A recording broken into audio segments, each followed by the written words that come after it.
माता की, भारत माता की जय जोहार का नारा है, जय जोहार का नारा है। धन्यवाद।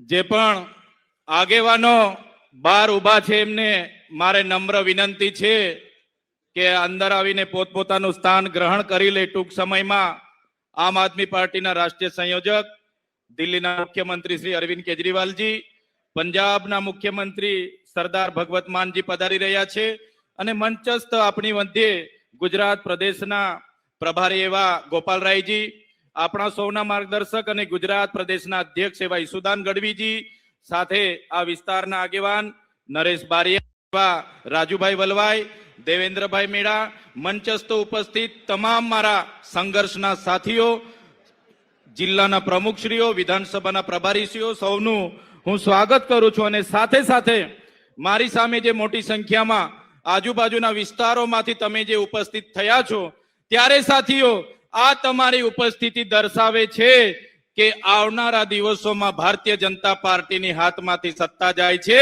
અને આમ આદમી પાર્ટીની તાલુકા જિલ્લાઓમાં સત્તા આવે છે।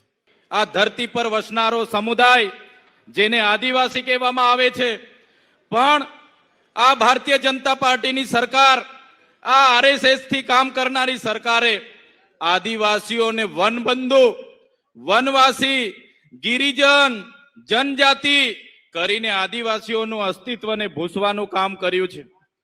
આદિવાસી તરીકે અનેક વખતે રજૂઆત કરવામાં આવી કે અમે આદિવાસી છે, અમને શું કામ તમે વનવાસી બનાવો છો? ત્યારે આપણે બધાએ આપણી અસ્મિતા માટે જાગવાની જરૂર છે। સાથીઓ, તમે જોયું હશે, આપણે શરૂઆતમાં સરકાર સામે જય જોહારનો નારો બોલતા હતા, જય જોહાર। ત્યારે એમના આરએસએસ ના લોકો કહેતા હતા આપણને કે આ જોહારિયા ક્યાંથી આવી ગયા, આ જોહારવાળા ક્યાંથી આવી ગયા? અને આજે આરએસએસ હોય કે ભારતીય જનતા પાર્ટી સમાજની તાકાત છે। સાથીઓ, તમને ખબર હશે, આજથી 3 થી 5 વર્ષ પહેલા આપણે આ વિસ્તારોમાં ભગવાન બિરસા મુંડાની પ્રતિમા મૂકતા હતા, ખાજ્યા નાયકની પ્રતિમા મૂકીએ, રાણા પૂંજા ભીલની પ્રતિમા મૂકીએ, જલકારીબાઈની પ્રતિમા મૂકીએ હતા કે આ લોકો આ વિસ્તારમાં નક્સલવાદ પેદા કરશે, અહીંયા બિરસા મુંડાની પ્રતિમા તમારે નહીં મૂકવાની। આજે તમારી જાગૃતિ એટલી આવી ગઈ છે કે આ ભારતીય જનતા પાર્ટીના લોકોને આજે જનજાતીય ગૌરવ દિવસ ઉજવવાની મજબૂરીમાં ફરજ પડી ગઈ છે।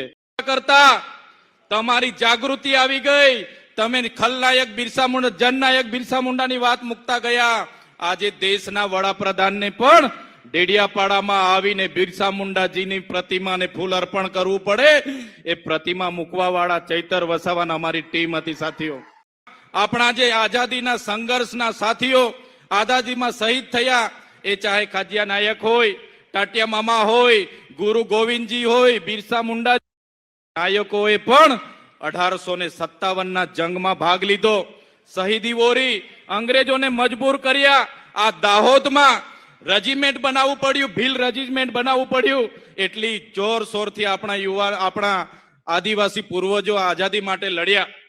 આપણે જ્યારે દેશની વિકાસની વાત આવી, આપણે જ્યારે ગુજરાતની વિકાસની વાત આવી, એ દાહોદ હોય, છોટાઉદેપુર હોય, એ નર્મદાના આદિવાસીઓ આજે ગાંધીનગરમાં જે મોટી મોટી બિલ્ડિંગો દેખાય છે ને, ગાંધીનગરનું જે સચિવાલય બન્યું છે, એ સચિવાલયમાં પણ દાહોદના આદિવાસીઓનો પરસેવો છે। આજે અમદાવાદની હાઈકોર્ટ બની છે, આજે કલેક્ટર કચેરી બની હોય, એસપી કચેરી બની હોય કે આજે સેશન કોર્ટ હોય કે જેટલી પણ કોર્ટો બની હશે, આજે જેટલા પણ કોરિડોર બન્યા છે, જેટલા પણ રેલવે બન્યા છે, જેટલા પણ એરપોર્ટ બન્યા છે, જેટલા પણ ડામર રોડ બન્યા છે, એ તમામ વિકાસમાં જો કોઈનું યોગદાન હોય તો એ અમારા દાહોદના આદિવાસીઓનો એમાં પરસેવો છે, પરસેવો। દરેક બિલ્ડિંગના પાયામાં અમારા આદિવાસીઓનો પરસેવો છે। અને એના બદલામાં આ સરકારોએ આપણને શું આપ્યું? આઝાદીના 78 વર્ષ થઈ ગયા। પહેલા 50 વર્ષ કોંગ્રેસનું શાસન હતું, હમણાં 30 વર્ષથી ભારતીય જનતા પાર્ટીનું શાસન છે। આજે આપણે શિક્ષકો માટે આંદોલન કરવાનું કે સાહેબ અમને શિક્ષકો મૂકી આપો. આજે શાળાઓ માટે આપણે આંદોલનો કરવાના કે અમારી શાળા બનાવી આપો. આજે નોકરીઓ માટે શિક્ષિત બેરોજગારો આંદોલન કરે. આજે આપણા ખેડૂતો આંદોલન કરે. આજે જે લોકો અહીંથી ભાગ્યા ખેતી કરવા માટે સૌરાષ્ટ્રમાં ગયા છે એમને વળતર નથી મળ્યું, એ ભાગ્યા લોકો આંદોલન કરે. આજે આપણા વિસ્તારમાં આપણા અધિકારો માટે આંદોલન થાય. નર્મદાનું પાણી અહીંયા મળે એના આંદોલન થાય. નળ સે જલનું પાણી પીવાનું મળે એના આંદોલન થાય. પણ સરકાર આંદોલનને નિરાકરણ લાવવાની જગ્યાએ પોલીસનો ઉપયોગ કરીને લાઠીચાર્જ કરે છે. આપણા નેતાઓને દબાવવા માટે ખોટા કેસ કરે છે. આ મંચ પરથી એ નેતાઓને પણ કહેવા માંગુ છું, એ ભાજપના નેતાઓ કાન ખોલીને સાંભળી લે.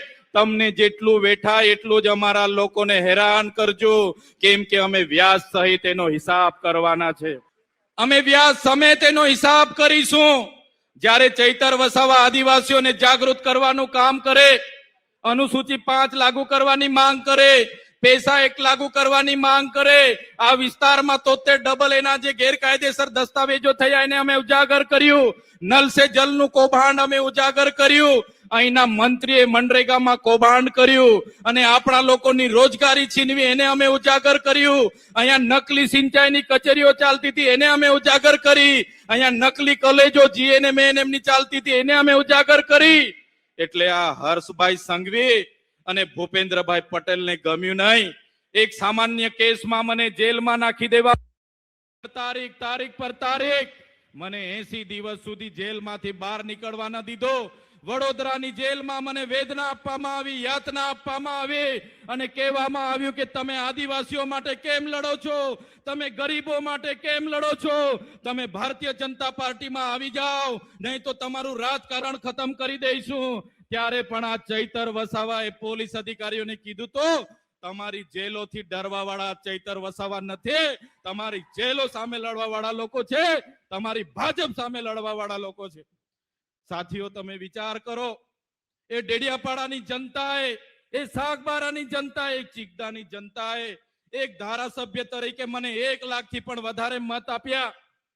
43,000ની મારી લીડ હતી. 1 પણ રૂપિયા વગર, 1 પણ દારૂની બાટલી વગર મને સ્વયંભૂ બધાએ ચૂંટી કાઢ્યો. અને આજે આ ભારતીય જનતા પાર્ટીના વડાપ્રધાન ડેડિયાપાડા આવે, મુખ્યમંત્રી ડેડિયાપાડા આવે, નાયબ મુખ્યમંત્રી ડેડિયાપાડા આવે, પ્રદેશ પ્રમુખ ડેડિયાપાડા આવે, આદિજાતિ મંત્રી ડેડિયાપાડા આવે. આજે પણ 2 મંત્રીઓ ડેડિયાપાડામાં છે અને એ મુદ્દાની વાત નથી કરતા. અને ચૈતર વસાવાએ આમ કર્યું, ચૈતર વસાવાએ તેમ કર્યું. પણ આજે ભાજપ સરકારને હું કહેવા માંગુ છું, ચૈતર વસાવા 3 વર્ષના ધારાસભ્ય છે, તમારી 30 વર્ષની સરકાર છે. ડેડિયાપાડાની જનતાને તમે હિસાબ આપો કે તમારી સરકારે ડેડિયાપાડામાં શું કર્યું છે, પછી ચૈતર વસાવા 3 વર્ષનો હિસાબ આપશે. સાથીઓ, વિચાર કરો, જે વિસ્તારનો હું ચૂંટાયેલો ધારાસભ્ય છું, જાગૃત કરે, આદિવાસીઓને એક કરે, આદિવાસીઓ શિક્ષણ માંગે, રોજગાર માંગે, પાણી માંગે. એટલે આ ભારતીય જનતા પાર્ટીને ગમતું નથી અને આ ભારતીય જનતા પાર્ટીએ પોલીસનો ઉપયોગ કરીને ખોટા સોગંદનામા કોર્ટમાં રજૂ કર્યા અને કહેવામાં આવ્યું કે આ ચૈતર વસાવાને આદિવાસી વિસ્તારના 14 જિલ્લામાંથી તડીપાર કરો, એમને પ્રતિબંધ કરો. અને નામદાર હાઈકોર્ટે મારા વિસ્તારમાંથી મને પ્રતિબંધ કર્યો છે. છેલ્લા 8 મહિનાથી મેં મારા ઘર, મારું ગામ, મારો તાલુકો કે મારી ઓફિસમાં હું જઈ નથી શકતો. હું મારા વિસ્તારમાં પગ પણ મૂકું તો મારી શરત રદ થાય, મારે ફરી જેલમાં જવું પડે. અને ભાજપના લોકો કહે છે, જોયું ને અમારી તાકાત, અમે ચૈતર વસાવાને ડેડિયાપાડામાંથી બહાર કરી દીધા અને ચૈતર વસાવાને આવનારા દિવસોમાં નર્મદા સહિત આદિવાસી વિસ્તારોમાં પણ બહાર કરી દઈશું.